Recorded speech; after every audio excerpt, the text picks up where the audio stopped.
What if I told you the Void Century didn't start because of Emu or the world government, but it was someone else? What is the deeper truth behind the ancient kingdom? And what is already hidden in the story that tells us about the Void Century? This is going to be action-packed. And of course, be sure to like the video and subscribe to the realest channel in the West. And if you really want everything in the video to make sense, be sure to watch to the end of the video, because there'll be many times in the video you say, oh, I don't believe that, and then you watch a little further and think, oh, that actually all makes sense. But before we fully comprehend what happened in the Void Century, we need to know a little about this great ancient kingdom.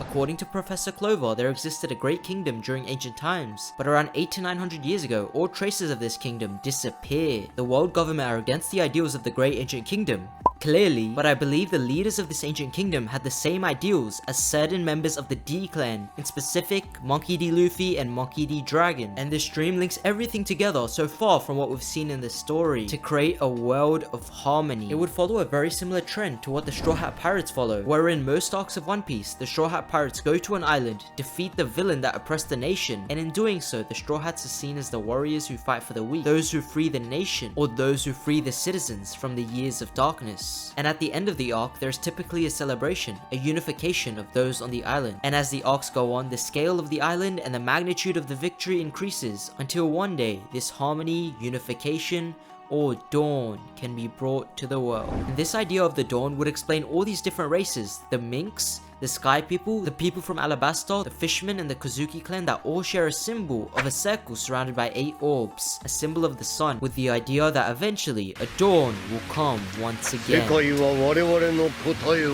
Now that we've established some of the ancient kingdom's motives and ideas, let's get to the juicy bit. And for this one, we must focus on one of 3 islands in particular, Jaya, in Sanskrit reading victory, the island which I believe to be the origins of the infamous D clan. The island itself used to be skull-shaped, the same shape of that as the Jolly Roger. And if we take a look at the formation of Jaya, right now it's split up into 3 pieces. One has the shape of a mouth, which is now referred to as the Jaya in the modern day, the island in which our 2 fated Ds, Blackbeard and Luffy, first meet, and the island Blackbeard declares that a man's dream should never end. And next we have Skypiea, where exactly 400 years ago it was a part of Jaya and shot up by the knock-up stream, where the winged races reside. And next we have one eye of this island strangely missing. Maybe it was always missing. Well, no. If you've ever wondered why the mystery of the left eye exists in One Piece, I strongly theorize it's because of Jaya. What do I mean exactly? Zoro, Shanks, Rayleigh, and Luffy, among others, all have a scar on that same eye. And the Shandians, Lunarians, and Monkey D. Dragon himself has a tattoo on that eye. I guess it's just some major coincidence, right? Wrong. Look at the map of Jaya. There's been a mystery behind this eye for ages. What is it? Where is it? Who is it? I guess the eye can't be something, but where is it? Does it relate to the ancient kingdom? Well, I can tell you it does. And through some detective work, there is one character we see in the entire One Piece series that has the other eye missing, the right eye. His name is the Continent Puller Oars. Also, strangely, it is tattooed 900 on the Continent Puller's arm. 900 years, exactly when the Void Century started? That's pretty interesting. So this man is supposedly called the Continent Puller. He has one eye the opposite side of everyone else, and a chunk of this left eye was ripped out of Jaya. But how could this guy pull a whole island out? He seems a bit weak, no? And also, the timeline for this Oars' death was 500 years ago, which is not the same time of the Void Century. But we know there were other Onis alive. There was one man who did pull an island out of the ground. His name was Kaido, an Oni. But even Kaido wasn't alive 900 years ago. But there was one person that was. The original Oars, the Continent Puller of Wano, weighing in at 1 trillion tons. Okay, I don't know this guy's weight, but he's pretty big. And it's heavily implied by Oda that this chunk of Jaya was ripped out for a particular purpose. And I believe that purpose to be was form the land of Wano, otherwise known as the Country of Harmony.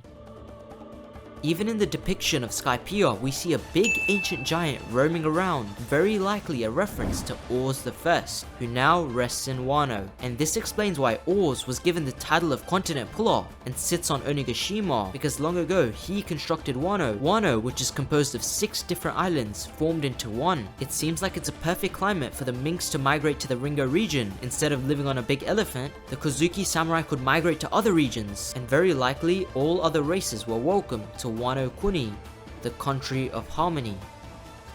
So we have 2 islands to keep track of so far. Jaya, the skull-shaped island, original home of the D-clan, and Wano country, a country of harmony designed specifically for all races to inhabit. So then Wano was open to the world until one day, something happened. About 900 years ago, Wano had to be closed off to the world. Enter the Void Century. The word void literally means complete emptiness. One could infer the absence of light. And there's one character in the series whose abilities not even light can escape from, portrayed to be Luffy's first and most formidable rival, Marshall D. Teach, aka Blackbeard. He has an ability that can literally create a black hole, a void, and I believe just as there was a figure, Joy Boy, who embodies current day Luffy, there was somebody who embodies Blackbeard's ideals during the Void Century. It is like the old age addict. When there is light, there is also darkness. So when there is a sun god, I feel like this Blackbeard who existed during ancient times was the Void god. But let me ask you a question. Why would someone with the same ideals as Blackbeard or Roxy Zebek even be a member of the D clan, if the whole purpose is to bring the dawn and a liberated world? I actually believe that Blackbeard also wants a pirate paradise, a liberated world. However, I feel Luffy's and Blackbeard's definition of what it means to be a pirate is completely different. Luffy, for the most part, won't kill,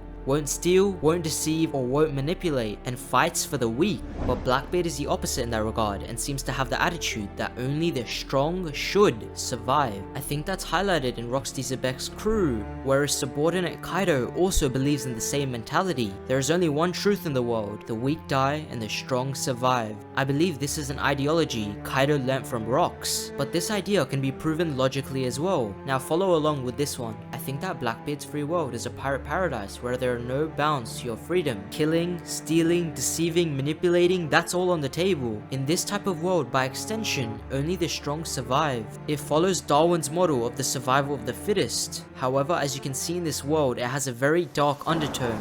As free as the people are, true freedom that allows you to do anything will create an even darker world than even a world under an oppressive government. That is the genius of Blackbeard's character. He needs darkness to create freedom, but that freedom itself creates darkness. However, Joy Boy is the opposite, an embodiment of only good morals. And under this world, the weak live, as do the strong. A country of harmony is formed. It's as if there needs to be another island for Ds that believe in the mentality that only the strongest will survive. Wano is the country of harmony. Jaya is the original home of the D clan, the skull-shaped island. And there is another island in the story that happens to have a skull as the main figurehead, home of Blackbeard and former home of Roxy Zebek, Hachinosu Island, also known as the Pirate Paradise. And this is where it all comes together. I believe the D split into 2 factions, both islands pivotal to what occurred in the Void Century, and I theorize the catalyst for this Void Century was the battle between the Sun God and the Void God, a battle between the ideals of those on Jaya and those on Hachinosu Island. As a result of this battle, it must have created chaos and uproar in the world, and news spread that the D clan is weakening as the 2 strongest are fighting a war to the death. And so one person from the midst of darkness, the Void that had been created, rose to power and formed the world government. Now that the D clan had been severely weakened by their own infighting, so to say, people began to lose faith of the D clan's ideals due to this war. This is the perfect opportunity for some mysterious person to rise to power and convince all the other kingdoms to rise against the D clan. And legends eventually spawned in the royal bloodline: if you misbehave, a D will gobble you up. Perhaps this is a result of this event, where a D member literally has the ability to swallow anything up in his vicinity, the Void God.